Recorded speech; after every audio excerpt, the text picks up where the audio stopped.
अस्सलाम वालेकुम 9th class. बेटा उम्मीद है आप सब घर में खैरियत से होंगे। मेरा नाम फरहान अहमद है और ऑनलाइन लेक्चर्स में हम पढ़ रहे हैं चैप्टर नंबर 3। लेक्चर नंबर 2 हमारा चल रहा है बेटा। अच्छा, ऐसा है कि प्रीवियस चैप्टर्स के बारे में भी हम अपनी वीडियोस में डिस्कशन कर रहे हैं। मैं साथ साथ आपको इम्पोर्टेंट चीजें बता रहा हूँ। चैप्टर नंबर 3 का वेटेज के बारे में भी मैंने आपको क्लियर कर दिया था कि ये चैप्टर कितना इंपॉर्टेंट है। अच्छा, चलिए आज हम टू द पॉइंट अपना लेक्चर स्टार्ट करते हैं। Lecture number 2, momentum. ये मोमेंटम क्या होता है? फर्स्ट ऑफ ऑल मैं आपको ये क्लियर कर दूं कि आपने ये momentum short question point of view से कैसे अटेम्प्ट करना है और फिर उसके बाद मैं आपको समझाऊंगा कि ये टर्म है क्या चीज। चलिए जी, 2 नंबर के सवाल में मोमेंटम में आपने डेफिनेशन लिखनी होती है बेटा, इसकी एक्सप्रेशन लिखनी है, सिस्टम इंटरनेशनल यूनिट लिखना है आपने, और साथ ही आपने इसकी क्वांटिटी भी बतानी है कि आया ये कौन सी क्वांटिटी है।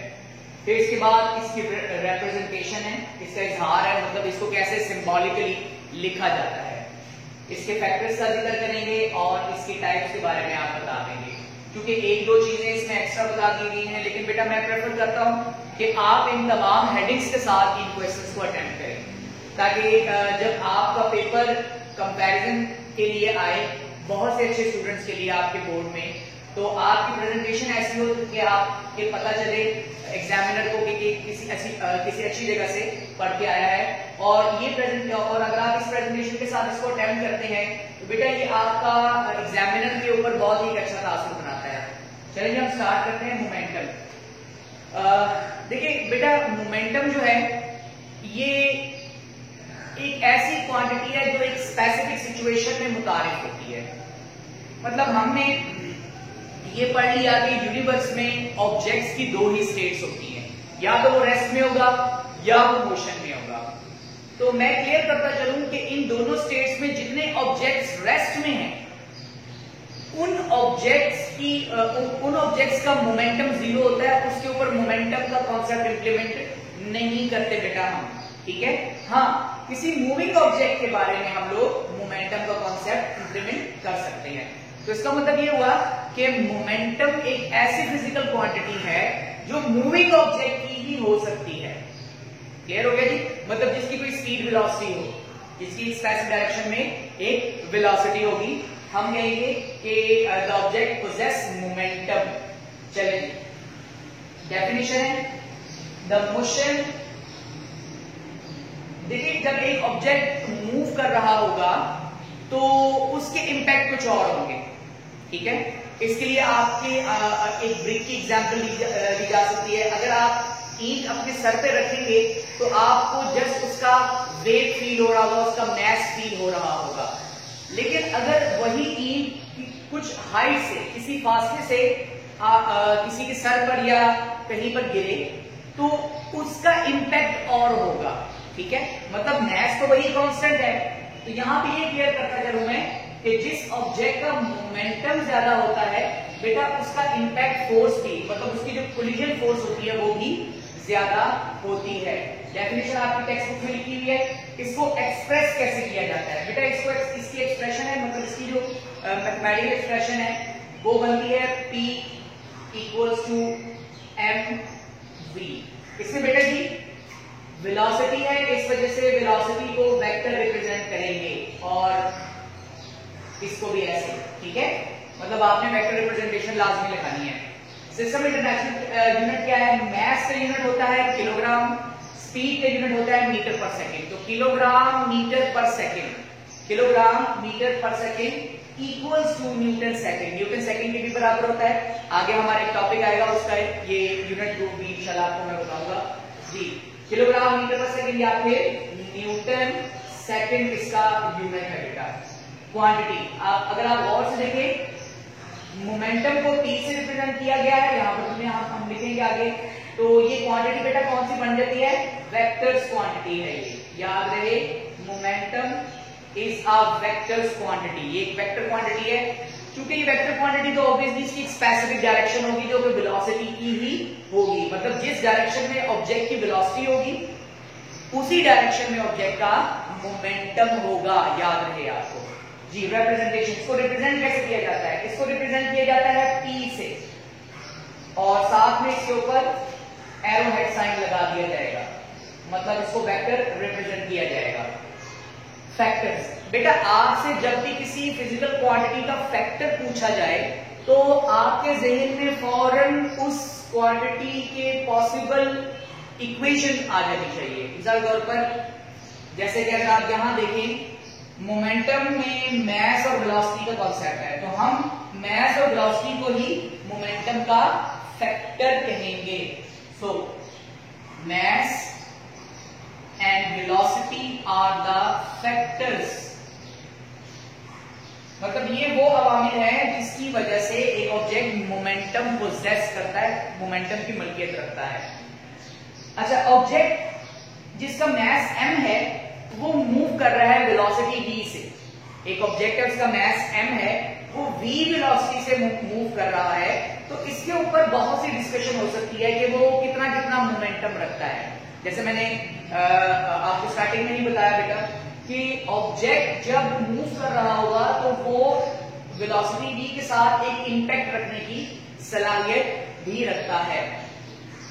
4 सिचुएशन है हमारे पास, सिचुएशन 1, सिचुएशन 2, 3 एंड 4। इंशाल्लाह इसके अंदर हम लोग ये डिस्कशन करने लगे। टाइप्स ऑफ मोमेंटम, बेटा मोमेंटम की 2 टाइप्स है आपके पास, ठीक है। वैसे और भी मजीद भी बन सकती हैं, ठीक है, लेकिन जो लीनियर आपके पास बहुत इजी किस्म की जो है वो आपके पास 2 बनती हैं। एक है लीनियर मोमेंटम।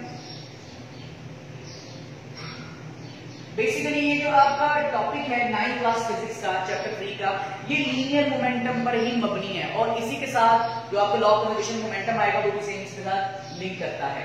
दूसरी जो टाइप है बेटा वो है angular momentum. Angular momentum, linear momentum क्या है? लीनियर मोमेंटम जब एक ऑब्जेक्ट जिसका मैस m है वो एक स्पेसिफिक डायरेक्शन में एक स्ट्रेट लाइन में मूव कर रहा हो, ये लाइन चाहे वर्टिकल हो चाहे हॉरिजॉन्टल हो, ठीक है। तो लीनियर मोशन की सूरत में जो मोमेंटम कंसीडर किया जाता है बेटा वो होता है लीनियर मोमेंटम। एंगुलर मोमेंटम में ऑब्जेक्ट एक स्पेसिफिक पॉइंट के गिर्द ट्विस्ट करता है, रोटेट करता है, तो उसका भी अपना एक मोमेंटम होता है। ये आपकी फर्दर क्लास में इंटरमीडिएट के अंदर आप इसका प्रॉपर कॉन्सेप्ट लेंगे। चलिए जब हम स्टार्ट करते हैं मोमेंटम को समझने के लिए कि ये मोमेंटम ऑब्जेक्ट का होता क्या है। जैसे मैंने पहले बताया कि अगर एक ऑब्जेक्ट है उसका मैस है m, तो अगर वो मूव कर रहा है वेलोसिटी v आ जाए उसमें तो उसका इंपैक्ट और होगा। जैसे कि अगर मैं इस बोर्ड मार्कर को किसी स्टूडेंट को मारता हूं फॉर एग्जाम्पल, वैसे ऐसा करना नहीं है मैंने, ठीक है, परेशान ना होइएगा। अगर ये बोर्ड मार्कर किसी ऑब्जेक्ट पर मारा जाए, इस बोर्ड मार्कर का मैस कांस्टेंट है, फर्ज किया 0.1 kg, ठीक है, फर्ज किया हम लोगों ने 100 ग्राम का है आपके पास, और मैंने इसको पहले 5 मीटर पर सेकेंड की स्पीड से थ्रो किया इसको, मतलब इसके में वेलोसिटी आई और ये 5 मीटर पर सेकेंड की वेलोसिटी से ये ऑब्जेक्ट के साथ जाकर स्ट्राइक करता है। ये एक सिचुएशन है।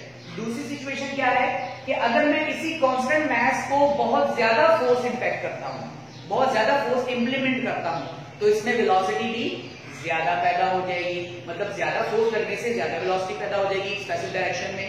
तो दूसरी सिचुएशन में जब वेलोसिटी ज्यादा आ गई, पहले 5 मीटर पर सेकंड की वेलोसिटी से मैंने इसके ऊपर फोर्स लगाई थी, ठीक है, मतलब इसके ऊपर जो वेलोसिटी जो इसके अंदर डेवलप हो चुकी थी। दूसरी सिचुएशन में 100 मीटर पर सेकंड की वेलोसिटी हम एज्यूम कर लेते हैं। तो बेटा दूसरी सिचुएशन में जो इंपैक्ट होगा वो ज्यादा डेंजरस होगा, ज्यादा खतरनाक होगा, किसी शख्स को या किसी ऑब्जेक्ट पर अच्छा खासा और जोर से स्ट्राइक करेगा, कोलाइड करेगा। तो ये सिनेरियो है मोमेंटम को समझने के लिए। यही मोमेंटम आपका विद रिस्पेक्ट टू फोर्स के साथ भी कॉन्सेप्ट आपका क्लियर होगा, जिसका एक लॉन्ग क्वेश्चन आएगा। चलिए 4 सिचुएशन का जिक्र करते हैं। सिचुएशन 1 है आपके पास 2 ऑब्जेक्ट है, 2 बॉल है आपके पास। एक बॉल है जिसका मैस है m1 0.2 kg, ये बॉल है जिसका मैस है 0.2 kg, और एक और ऑब्जेक्ट, एक और बॉल है जिसका मैस है m2 0.1 किलोग्राम, ठीक है, kg। दोनों ऑब्जेक्ट सेम स्पीड से मूव कर रहे हैं। अगर आप देखें कि सिचुएशन 1 में ऑब्जेक्ट का मैस डिफरेंट है लेकिन वेलोसिटी सेम है।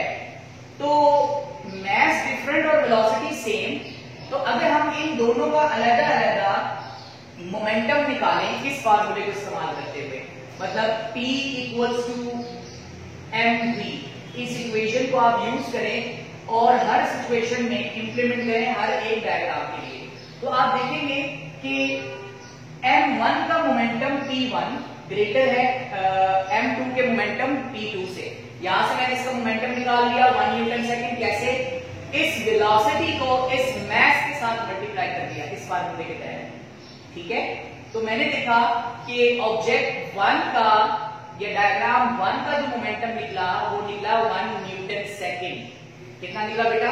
1 न्यूटन सेकंड। दूसरी सिचुएशन में भी सेम मैंने यही फार्मूला लगाया, हमने क्या किया, मास को वेलोसिटी के साथ मल्टीप्लाई कर दिया, तो आ गया आपके पास मोमेंटम 0.5 न्यूटन सेकंड। अब आप ये देखें ऑब्जेक्ट डिफरेंट मैसेज के हैं, ऑब्जेक्ट के मैसेज डिफरेंट हैं लेकिन इनकी वेलोसिटीज सेम है, तो हम ये कंक्लूड करते हैं कि P1 is greater than P2। ये बेटा P1 है और ये P2 है। आप देख सकते हैं कि P1 जो है वो P2 से ग्रेटर है। इसकी अब आप एक मिसाल लें। फर्ज करें कि एक शख्स ने एक मूविंग ऑब्जेक्ट के साथ टकराना है। फर्ज करें एक ऑब्जेक्ट उसकी तरफ आ रहा है, एक ऑब्जेक्ट है, एक साइकिल है, ठीक है, एक साइकिल है और उसके मुकाबले में एक और ऑब्जेक्ट है, वो ट्रक है बहुत बड़ा, ठीक है। अब आप समझ गए होंगे कि साइकिल का तो मास कम होता है और ट्रक का मास ज्यादा होता है। दोनों ऑब्जेक्ट्स की, साइकिल की और ट्रक की वेलोसिटी सेम हो तो आपको जो इंपैक्ट देखने में आएगा वो किसका ज्यादा होगा? बेटा जिस ऑब्जेक्ट का मास ज्यादा होगा। अगर दो डिफरेंट ऑब्जेक्ट के मैसेज डिफरेंट हो, वेलोसिटी सेम हो, दो डिफरेंट ऑब्जेक्ट के मैसेज डिफरेंट हो, वेलोसिटी सेम हो, तो उस सूरत में जिस ऑब्जेक्ट की वेलोसिटी ज्यादा होगी उसका मोमेंटम ज्यादा होगा, उसका इंपैक्ट फोर्स भी ज्यादा होगा, उसकी कोलिजन ज्यादा होगी, याद रहे आप। अच्छा दूसरी सिचुएशन में अब आप आ जाए, देखिए जी सेम वही सिचुएशन है, दो डिफरेंट मैसेज है, m1 0.2 kg, m2 0.1 kg। अब देखिए वहां पर डिफरेंट मैसेज सेम वेलोसिटी, लेकिन अब यहां पर जरा सिनेरियो और हो गया है। यहां पर क्या है, डिफरेंट मैसेज हैं और इनकी वेलोसिटीज भी डिफरेंट होगी, तो ऑब्वियसली जिस ऑब्जेक्ट की वेलोसिटी ज्यादा होगी उसकी मोमेंटम भी ज्यादा ही कैलकुलेट होती है जी। पहले आप देखिए P1 निकलता है आपके पास 1 न्यूटन सेकंड और P2 कितना निकला आपके पास 100 न्यूटन सेकंड। देखिए इसकी एक छोटी सी मैं मिसाल देता हूँ।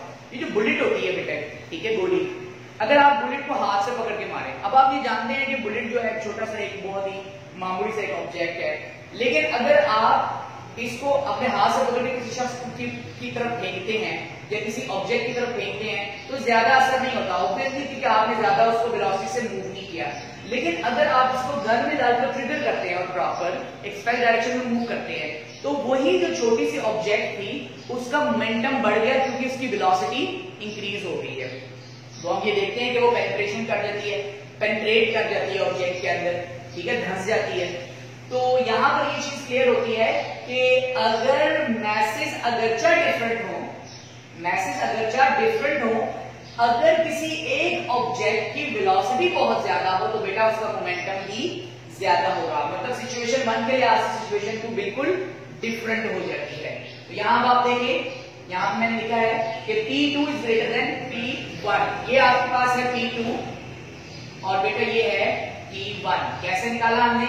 सेम वही फार्मूला इस्तेमाल किया, m को वेलोसिटी के साथ, मास को वेलोसिटी के साथ मल्टीप्लाई किया, 10 न्यूटन सेकंड आ गया। मतलब जो छोटी सी चीज थी और इसका इंपैक्ट हम लोगों ने देखा कि कितना आ रहा है, 10 न्यूटन सेकंड मोमेंटम। सिमिलरली यहां पे आपको क्लियर हो गया। चलिए सिचुएशन 3 की बात करते हैं। सिचुएशन 3 में आपके पास मैसेज सेम है, सेम मैसेज, ऑब्जेक्ट्स के मैसेज सेम है लेकिन इनकी वेलोसिटीज डिफरेंट है। अब आप ये देखिए, सिंपल सी एग्जांपल है ये भी कि अगर बेटा जी आपके पास दो ऑब्जेक्ट्स हैं, एक ऑब्जेक्ट का मास है m1, दूसरे का मास m2, दोनों सेम है। फॉर एग्जांपल ये बोर्ड मार्कर है, अगर मैं इस बोर्ड मार्कर को ब्लू बोर्ड मार्कर को मैं 5 मीटर पर सेकंड की स्पीड से थ्रो करता हूं या इसके ऊपर फोर्स लगाता हूं, 5 मीटर पर सेकंड की वेलोसिटी डेवलप करता हूं, तो इसका जो इम्पैक्ट होगा, तो इसका मोमेंटम निकला वो निकला 0.5 मीटर सेकंड, तो इसका कुछ ज्यादा असर नहीं होगा। मतलब किसी शख्स को लगे तो उसको ज्यादा दर्द नहीं होगी, तकलीफ नहीं होगी, कोलिजन ज्यादा स्ट्रॉन्ग नहीं होगी। लेकिन अगर मैं ब्लैक मार्कर को, देखें सेम मैसेज है, ठीक है, ब्लैक मार्कर को 100 मीटर पर सेकंड की वेलोसिटी क्रिएट करवा दूं और किसी शख्स को मारूं, तो उसका इंपैक्ट ज्यादा होगा, ठीक है, क्योंकि वेलोसिटी इंक्रीज कर चुकी है। तो हम सेम वही फार्मूला लगा के दोबारा इन वेलोसिटी के मोमेंटम कैलकुलेट करते हैं, तो ये क्लियर होता है कि फैक्टर्स वही आपके पास दो ही है, मास एंड वेलोसिटी, ठीक है। सिचुएशन 3 क्लियर होगी। सिचुएशन 4 में क्या बात होती है? सिचुएशन 4 में बेटा ये दोनों ऑब्जेक्ट के मासेस सेम है और दोनों की वेलोसिटीज भी सेम है। तो हमने ये देखा कि दोनों की वेलोसिटीज और मासेस अगर सेम हो तो जो मोमेंटम निकलेगा वो एक कांस्टेंट मोमेंटम होगा, ठीक है, मतलब दोनों ऑब्जेक्ट का मोमेंटम क्या है? कांस्टेंट है। तो लीनियर मोशन के दौरान हम डिफरेंट ऑब्जेक्ट्स की बात करते हैं। अच्छा बेटा इसमें एक और चीज मैं आपको बता दूं, ये जो डिस्कशन है लॉ ऑफ कंजर्वेशन मोमेंटम में, जब हम लीनियर मोमेंटम की बात कर रहे होंगे तो वहां पर सिचुएशन और होती है। आप बड़ी क्लास में पढ़ेंगे कि जब एक ऑब्जेक्ट एक ही डायरेक्शन में एक दूसरे के पीछे मूव कर रही हो, ये एक सिचुएशन होगी। फिर दूसरी सिचुएशन में क्या होगा कि वो एक दूसरे की जाने मूव कर रही होगी, उसमें ये भी क्लियर हो सकता है कि दोनों के मैसेज डिफरेंट हो या दोनों के मैसेज सेम हो। तो बेटा हर सूरत में, हर सिचुएशन में मोमेंटम डिफरेंट निकल सकता है। ये था बेटा आज का हमारा लेक्चर नंबर 2 मोमेंटम।